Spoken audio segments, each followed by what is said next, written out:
D'accord. Moi, c'est Sanogo Swalio à l'état civil, plus connu sous le nom de Papa Dabou. Voilà. Le personnage de Papa Dabou, non. D'accord. En fait, vous voyez dans les familles musulmanes, il y a toujours un vieux musulman qui réagit de manière naturelle. Et c'est ce personnage que j'essaie de réincarner, tu vois, non. Et dans cette famille musulmane, il y a toujours un fils qui fatigue le vieux, qui titille un peu le vieux, qui embrouille un peu le vieux, qui met le vieux dans tous ses états. Et c'est ce qu'on a essayé de représenter avec le personnage virtuel de Abou, qui est son fils. Et c'est cette manière de vivre en société musulmane, là, dans cette communauté musulmane là, que j'essaie de faire ressortir.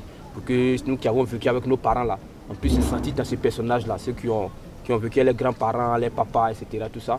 Donc c'est ça un peu qu'on a essayé de faire ressortir à travers les personnages de Papa Dabou. Voilà.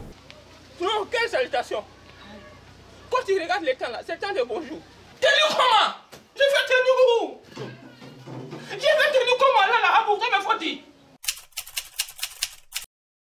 Tu dis quoi? Ah, donc, ça veut dire que comme moi je porte chapeau de ça, c'est ça, tu dis ça me fatigue. Sinon ça fatigue nous tous. Quand le carême vient là, ça ne vient pas pour moi, ça vient pour tout le monde. Et dans ce mois-là, nous tous là, on souffre. On souffre. Voilà. Et puis, je te dis en même temps, tu es journaliste, tu poses question de journaliste, c'est pas ton niveau. Si ça me fatigue ou pas, c'est pas ton problème. Non, Dieu, mets la voix là-bas. Malade, ta femme va arrêter et te vu tout de suite. Ça fait longtemps.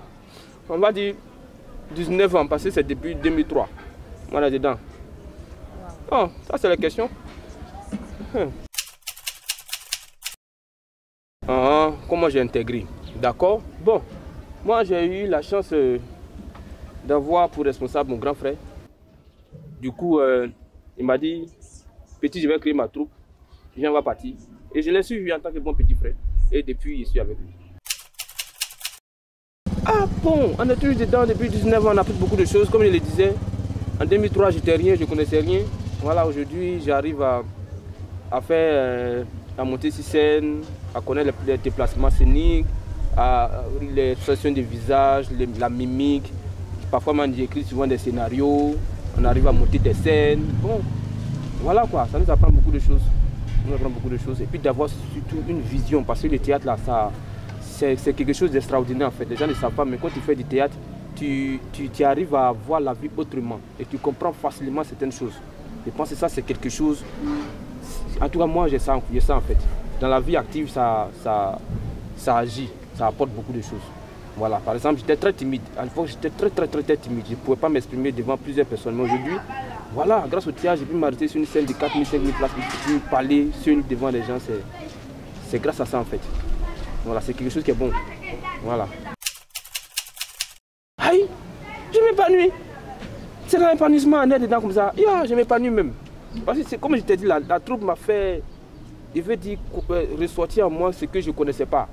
Et je suis dans une troupe merveilleuse qui est... Ah, vraiment c'est merveilleuse. Parce qu'on se connaît depuis 19 ans de connaissance, de fraternité, tout ça là. C'est pas... Et je m'épanouis. Si c'est épanoui là même, je suis dedans. Rêve là, vraiment moi je veux qu'on nous connaisse à travers le monde mondial plus, tu vois non. Il faut qu'on arrive à sortir de la Côte d'Ivoire, faire des tournées, pas forcément européennes, mais essayer de montrer notre talent, essayer de montrer notre talent à travers le monde.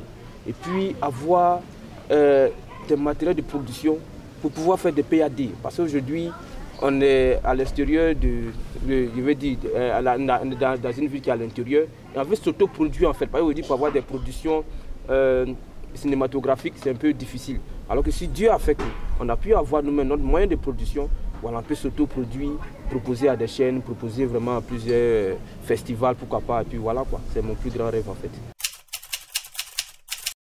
Ah d'accord, les difficultés sont nombreuses. D'abord, il faut savoir que généralement en Afrique, ce domaine du théâtre et cinéma et autres là, c'est beaucoup délaissé. On ne considère pas trop ça. Donc c'est difficile d'avoir des subventions, c'est difficile d'avoir les moyens pour se produire. Bon, quand tu crées des spectacles, c'est difficile de pouvoir mettre ça en valeur. D'abord même chez nous ici, il y a un manque surtout de salles de spectacles. Parfois, ça, c'est compliqué. Parce que vous voyez un peu, c'est des difficultés financières pour pouvoir financer des projets dans ce domaine-là, c'est compliqué. Tu vois, non? Donc, c'est nos plus grandes difficultés. C'est surtout les moyens financiers. Surtout les moyens humains, on a ça. Parce que si tu as les moyens financiers, tu peux payer ta caméra, tu peux payer ton réflecteur, ton projecteur, voilà, louer une salle, faire ton spectacle. C'est ça. C'est lié surtout aux finances, les difficultés. Ah, un mot. Bon, comme je l'ai dit, c'est lui qui nous a forgé tous pratiquement dans la troupe. Voilà, c'est quelqu'un qui est très rigoureux et dans tout travail, il faut la rigueur. Il faut la rigueur, le rigoureux dans le travail. Il aime la chose, il aime le travail. Parce que comme je l'ai dit, depuis 19 ans, on est dedans. On n'a pratiquement rien, mais on est dedans toujours. On n'a rien, mais on est dedans depuis 19 ans. Si tu n'aimes pas la chose, tu ne peux pas être dans ce cas-là. Donc c'est quelqu'un qui aime la chose et qui a su inculquer cette valeur familiale de fraternité au sein des membres de la troupe. Parce qu'aujourd'hui, c'est vrai que c'est notre troupe qui est là. Mais intérieurement, c'est plus une famille. Parce que comme je dis, 19 ans, on se connaît pratiquement tous. Nous se sommes mariés dans la troupe. On connaît, nos enfants se connaissent, nos parents se connaissent. Non. Ça veut dire que c'est ça. Il a su garder cette fraternité, cette union-là. Et vraiment, c'est tout à son honneur, quoi, en fait.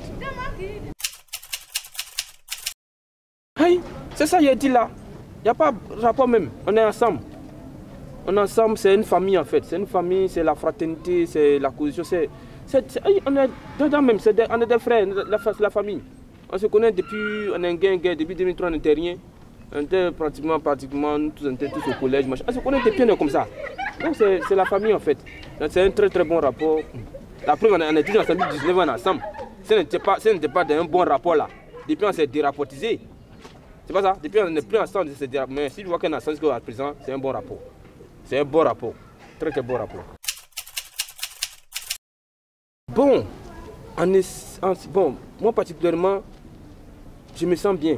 Je me sens bien souvent, comme la troupe là, c'est en même temps, c'est une troupe, c'est une formation. Est-ce que tu vois, même quand on essaie de camper des rôles qu'on n'a pas l'habitude de camper, les responsables qui est formateur, il essaie de nous guider, il nous forme sur le champ.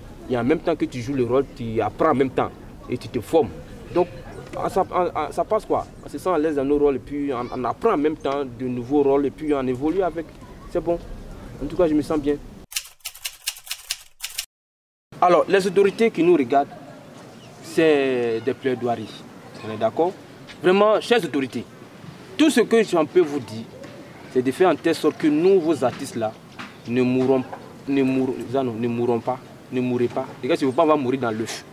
Vraiment, on compte sur vous. Faites vivre là, dans vos cités, dans vos villes, dans vos villages, c'est important.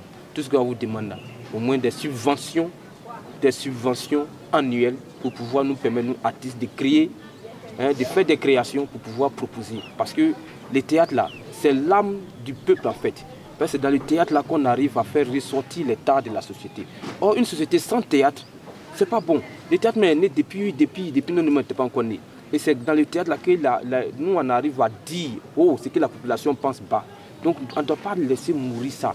Donc vraiment on compte sur vous pour que vraiment vous puissiez nous subventionner, pour qu'on puisse crier, pour qu'on puisse vous dire, vous les autorités, ce que les gens disent de vous derrière vous. Est-ce que vous voyez un peu? Et puis vraiment faites vivre là dans une cité. Il n'y a pas meilleure chose que ça. Ça permet de se distraire, ça permet d'apprendre, ça permet de déstresser. Je suis du là, excusez-moi, ce n'est pas tous les mots qui sont bien. Déstresser, et puis c'est vraiment important. Vraiment, on compte sur vous pour pouvoir nous aider. Merci beaucoup. C'est ce que je pouvais dire.